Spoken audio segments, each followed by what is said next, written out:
மட்டும் பா. ஒன்றும் பண்ணல. அவ்வளோதான். அங்கே தான் இருக்குதா?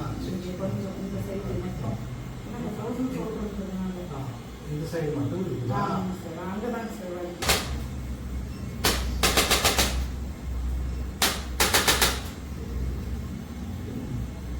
இப்போ கொஞ்சம் யூஸ் பண்ணுங்க.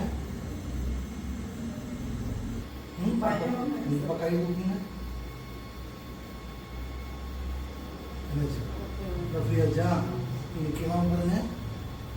சாதாரண கொடுங்க, டைட்டாக கொடுங்க. புரிஞ்சுருங்க. நான் தான் இருக்கிறேன்ல. மேலே பாருங்க.